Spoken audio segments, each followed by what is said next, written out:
Hi, everyone, and welcome to today's webinar. We will give everyone just a few more seconds to join before we begin.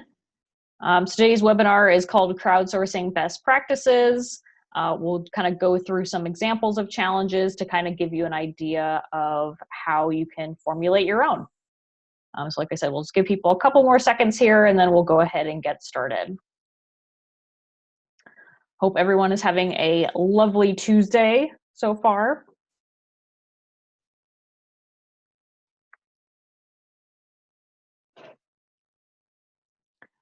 All right, it looks like we have most of the people who registered, so let's go ahead and get started. So I want to welcome everyone again to today's webinar. Once again, it's called the Crowdsourcing Best Practices. My name is Liz Treadwell, and I am the head of user engagement at HeroX. I mostly work on improving and working on the actual platform, so the different features you can use, things like that. I also help our marketing team with driving traffic to the website, but I've also had a lot of experience of project managing some of the challenges that you've seen on HeroX. So myself, and then also joining me today, we have our lead challenge designer, Mackenzie Richter. Mackenzie, would you like to give everyone a little introduction? Sure. Yep, I've been designing challenges since about 2016. I came over to the HeroX team after spending a little bit of time designing challenges with XPRIZE. So basically what I do is I work directly with the sponsor coming in wanting to launch a challenge, and I help them decide how to craft their challenge, how to come up with judging criteria, and how to determine the proper timeline and prize purse that they need to properly launch and run a challenge. All very, very important components. Thanks, Mackenzie. Okay, so here's what we'll be going over today. First, in case you're not familiar, I'll give you a brief overview of HeroX, who we are, what we do, things like that. And then I'll pass it over to Mackenzie and we will highlight a couple of successful crowdsourcing projects that she actually designed, kind of what they did and what the key learnings were from them, why we felt they were successful. And then we're going to look at two unawarded or slightly unsuccessful projects that were on our site, kind of let you know what the ultimate goal was behind them, and then why they may not have actually met those goals. And then to wrap up, I'll show you how you can get started with launching a challenge on HeroX yourself. And then if you have any questions, we will save time at the end to answer them. So on your little Zoom webinar, you will see a Q&A box. So if you click on that, it'll bring up a little dialog box and you can pop questions into there at any point during the webinar. And then at the end, we'll take a look at them and address a few of them. All right, let's go ahead and get started. So like I said, we're going to start with a little overview of HeroX so you can know who we are. We were founded in 2013 by entrepreneur Christian Cottaccini, who is actually our current CEO, as well as XPRIZE chairman and founder Peter Diamandis. The intention behind HeroX was to give the ability for anyone to take a problem or something that they're looking to improve upon and create it or turn it into an incentive competition or challenge, as we like to call it, and have the crowd submit ideas to try and solve it or achieve whatever the goal is. So basically take the XPRIZE model where they have these very large $1 million projects, but make it available to anyone to launch, maybe not as robust of a challenge. So that's how our platform came about. What we are, in strict business terms, we're called a service as a software platform, which allows you to launch and manage your crowdsourcing project. So from accepting submissions to selecting a winner and everything in between, you can do that on the HeroX platform. And then in terms of who the HeroX team is, we are a completely remote company, meaning we don't work all in the same office. We're actually kind of spread out. Most of the team is located in Vancouver, British Columbia, and the rest of us are scattered kind of across the United States. We're all very passionate about crowdsourcing and the potential that it has to positively impact the world. So that's where we kind of all have that vision. In terms of our community, so meaning the HeroX users, we have over 130,000 registered users with quite a variety of expertise and interest areas. So you'll probably notice a trend towards some of our challenges being on the more technical side. So we do have quite a few users with an engineering background, but we also have several students, researchers, writers, artists, designers also on the platform. In terms of projects on our site or challenges, we don't focus on a single subject area. You may have seen some other ones that just focus on programming or design or things like that. We don't stick to a single subject area. We allow any challenge to launch on our site as long as it's legal and non-discriminatory, of course. And then in addition to just our platform to host and run your challenge, we also have a consulting service called CrowdPiper, which you can elect a service to have us actually design the competition or challenge for you. We can help you promote it. We can also assist you with helping you during your judging phase. So we also have that side from our experience running challenges that you can also elect to add on to your challenge when you run it on HeroX or actually any other platform as well. Okay, so that's HeroX. So next up, we'll have Mackenzie highlight a couple of successful projects that she was a designer on. She'll give a little background on it and provide the key learnings. And then I'm going to go to the actual competition page here. So Mackenzie, I'll let you take it away and I'll navigate over there. Perfect. Let's start with the Save Them All challenge. So this one is sponsored by the Best Friends Animal Society. And Best Friends is still on a mission to end the killing of homeless pets in America's shelters by the year 2025. So it's a very noble cause that a lot of people around the world should get behind and care about. And for this challenge, they were just asking innovators to propose an idea. So they didn't have to create or build anything, just propose an idea on how to efficiently and effectively distribute resources to people at risk of losing their pets. So they split their challenge into two phases, and the first phase only asked innovators to submit 1,500 words describing their idea. And as a challenge designer, I really like this structure because it's very easy to participate in 1,500 words submitting an idea. In just 1 month, Best Friends had grown a community of almost 500 competitors, and they were able to down select to 5 really solid, worthy finalists to compete in phase 2. So in phase 2, the 5 finalists, they had to take their original 1,500 word idea and expand it to a 2 or 3 page proposal, written proposal. And the grand winner was awarded, as you can see on the community page, and it was a $15,000 challenge. So not a multi-million-dollar challenge. All they needed was $15,000 to sort of get a good start on how they were going to solve their problem internally. And so in the end, I think Best Friends had great results because they had a great cause. After all, who doesn't love saving animals? And they had a really straightforward ask. So it was very clear to the innovators all around the world what they needed to do to win the money. Love that challenge. Yeah, looking forward to.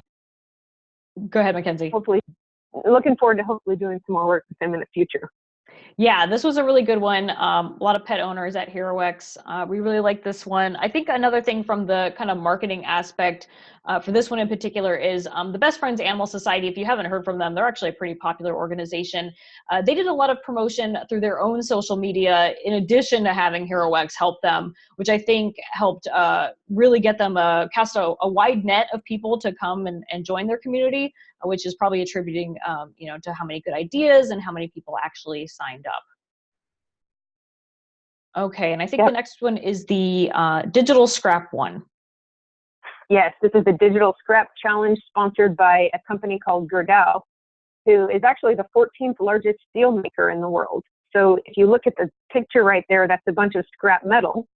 And Gerdau had a very technical problem. They had previously allocated their internal research and development department for a long time to work on this problem, and they had even hired and worked with university and research labs to help them. And what they needed to do is automate the inspection of these scrap materials.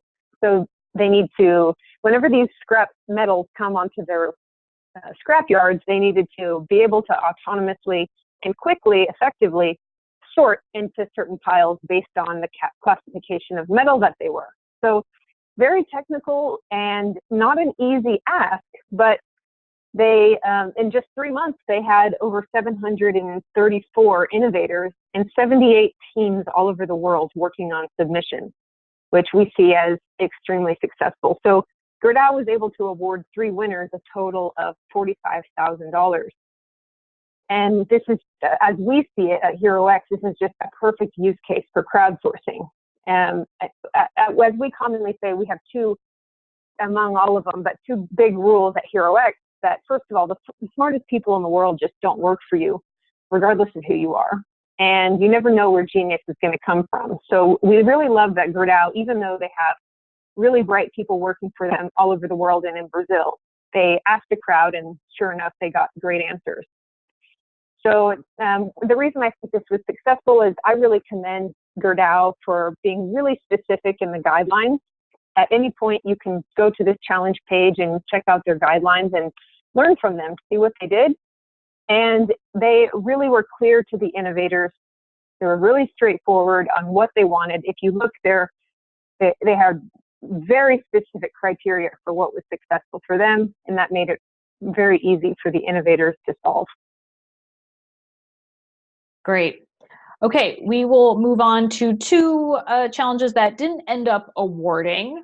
So the first one is the Billion Dentures project.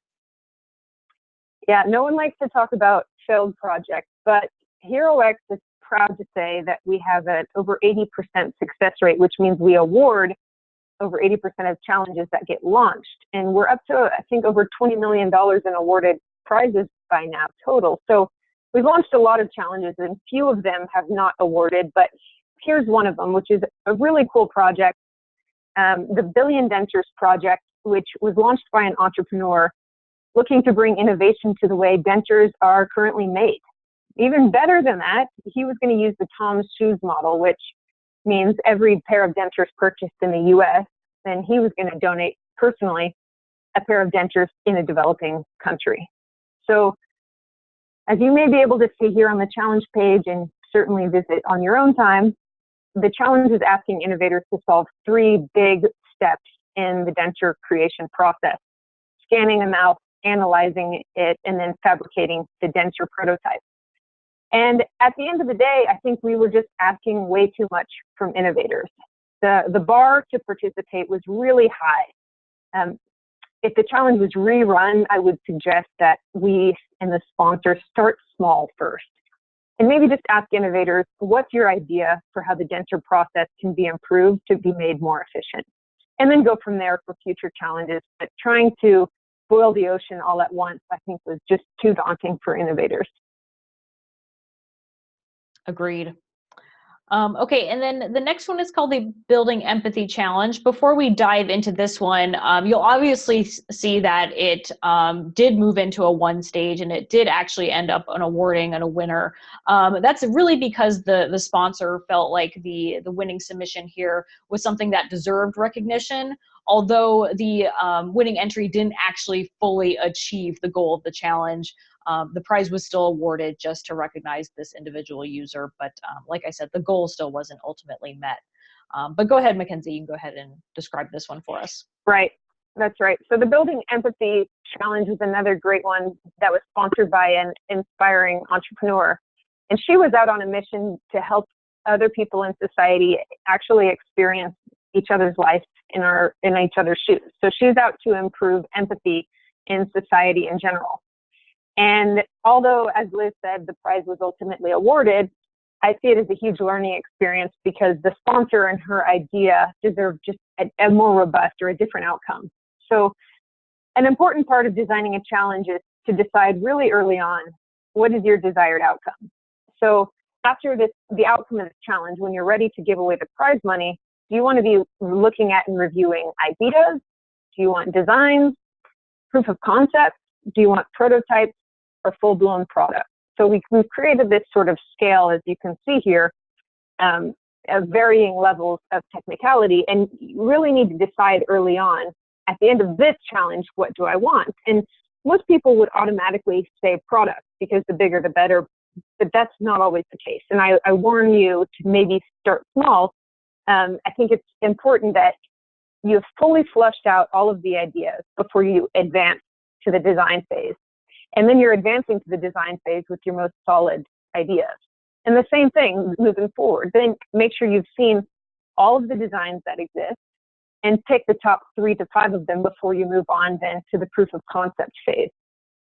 So my advice to you, if you're looking to launch a challenge, would be to start with ideas, start small. It doesn't have to be a huge incentive prize purse, but make sure that you're truly moving forward with the best ideas.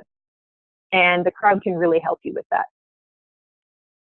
Yeah, and would you say, Mackenzie, that, you know, starting with ideas and moving to products, you kind of typically see an increase in how much prize money you need to offer at these, you know, different readiness levels?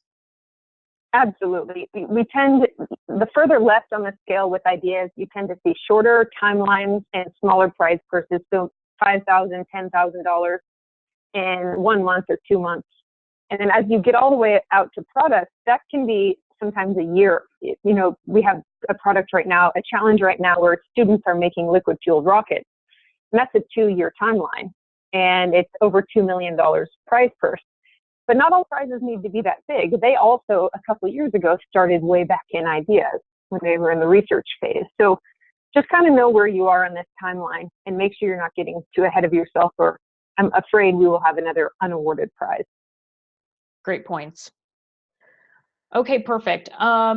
So the next thing we wanted to just briefly show you before we get into any questions is just essentially how easy it is to get started on HeroX with your own challenge page.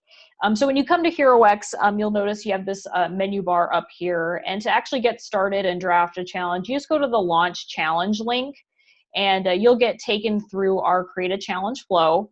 I'm not going to go through it completely, but you will start off in this almost like our technical readiness level icon here. You get to pick what stage you want the ultimate idea or product to be in, and then you go from there, filling out, you know, what the goal is, prize amount, things like that. So once you get through the Create a Challenge flow, only 5 steps here, you will get a drafted challenge page. So this is one of our demo pages that we'll take a look at here. And you'll be able to customize many portions of this. However, overall, you've probably noticed that most of these challenges look the same, but you can update the image and the text in several of the fields. And then kind of under the hood here, we'll go into what's called our edit dashboard. And there's several features that you have available to you. Like I said, you get to launch and manage your challenge all from this single page. So you can develop a timeline to show when users can actually start entering and submitting their entries. You can post updates to the page, which are a really great way to communicate with your community. To let them know, hey, deadline's coming up, or maybe this is some interesting information related to my challenge that might help you with your submission, things like that. The metrics section, I'm just going to go kind of really quickly go through these. We don't have any metrics here because this is an unpublished page, but you will be able to see, you know, how many people are visiting your challenge within a certain time frame, where they're located, how many people have submitted entries, who's shared it on Facebook, so on and so forth. And then you're also able to create your own submission form, so a custom submission form where you can tell people, you know, what questions you want them to answer, if you want them to upload a document. There's a variety of fields that you have available to pick from. And then the last one I'll kind of point out here is the legal agreement section. So with these challenges, there's usually some sort of level of intellectual property contained within a submitter's entry. So you want to make it clear at the beginning what happens to that intellectual property. And what we've done at HeroX here is we've actually provided you with 4 template agreements. So you can go through, see which ones we have available to you, and select what you would like to happen to that intellectual property when you select a winner. So it's actually completely free to start a draft challenge. So you can, like I said, go through that launch challenge flow, start your challenge page, and kind of go through the different sections on your own. And you won't get actually charged to use the platform until you're ready to publish and go live. We also have a knowledge base that I will point out. Just click this Need Help button. And you'll see a variety of guides, screencasts. We just started adding this challenge design toolkit to get you through actually designing your challenge. But then the rest of the sections will walk you through how to use each section of your edit dashboard. And then of course you can search as well. And so that's all I wanted to show you in regards to launching a challenge. So now we do have a few minutes left for questions. And let's just get back here. So we'll pull up some. Give me a minute to read through them first before bringing them up. And then if you have any others, please feel free to start adding them in.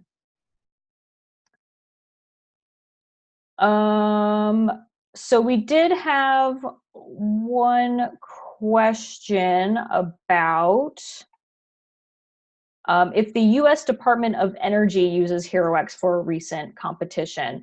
Yes, they are actually working with the National Renewable Energy Laboratory, so they've launched the American Made Challenges.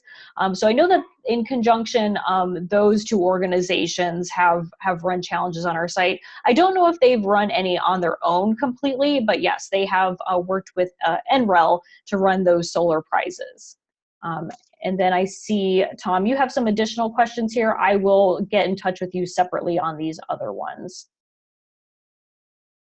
And then another more general question, how does anybody know that the right kinds of qualified people are looking at your site? Well, that's a great question. And that's part of where the HeroX Crowd Piper service comes in. So while we do have people on our website who likely have experience related to your challenge, we can help you actually target and find those people who are relevant if they aren't already.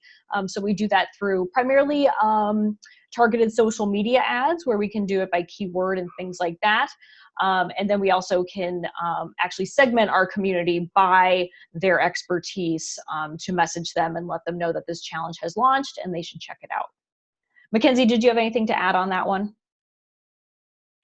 That you basically covered it, Liz, but also don't be surprised whenever non-experts can answer or solve your problem. That's one of the keys of crowdsourcing.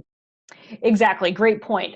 So in addition to finding people who have expertise related to your challenge, we like to also cast a bit of a wider net just to find those people who might be a tattoo artist in Minnesota, but they are really interested in biology or something like that. So you never know where those people can come from. So another one for you, Mackenzie. What do you think what have you seen at least in some of the biggest benefits of crowdsourcing or where you've seen it as a very large impact either on society or something like that? So one thing, I live in Houston. You mentioned that some of us were scattered in the US, and that's me as well. So of course, oil and gas companies are all around. And as the price of the barrel has significantly dropped, big oil and gas companies have had to experiment with how they are innovating and doing their internal research and development. So one big way that crowdsourcing has made an impact is in corporations. We call crowdsourcing the third form of labor because the first form of labor, maybe 20 years ago, companies could afford hiring their own internal R&D departments, but then that became costly. So the second form of labor would be what we would call outsourcing, where companies would hire specialized firms to go and find solutions for their own problems specifically and not having to use the bandwidth of their own employees. Well, that even is costly. So the third form of labor is what we bring, which has massive impact, which is crowdsourcing, where you're not hiring a specialized tech firm at all. You're hiring everyone in the world to come and look at your problem and submit their solution. So that's another exciting thing I think we have, which is really untapped, is although we have big corporations, Coca-Cola, Lululemon, Land O'Lakes on our platform, I think it's still a largely untapped part of the market, which is corporations. Yeah, completely agreed. And then before we wrap up here, Mackenzie, do you have any other design tips that we've seen, maybe on challenges that we didn't get to cover today, that you have for people who are looking to launch their own crowdsourcing project?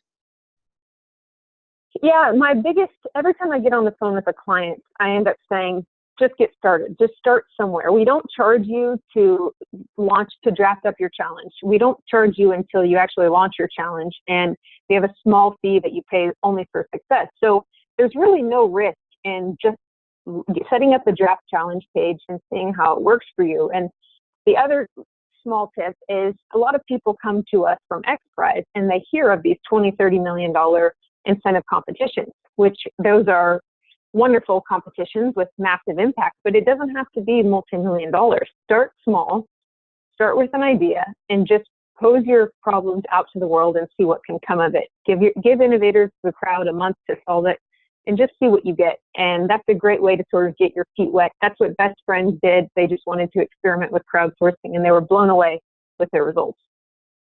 Wonderful. Great advice. So actually, to go back here, just one slide, and then we'll wrap up. If at any point, you have any questions about HeroX, I will follow up, I think within the next 24 hours, a recording of this webinar, in addition to a copy of this presentation deck will be sent to you via email. If you have any questions or anything, I have a link to a contact us form where you can contact us about scheduling a free challenge consultation, or if you have just general questions about HeroX the company, how we can help you with CrowdPiper, things like that.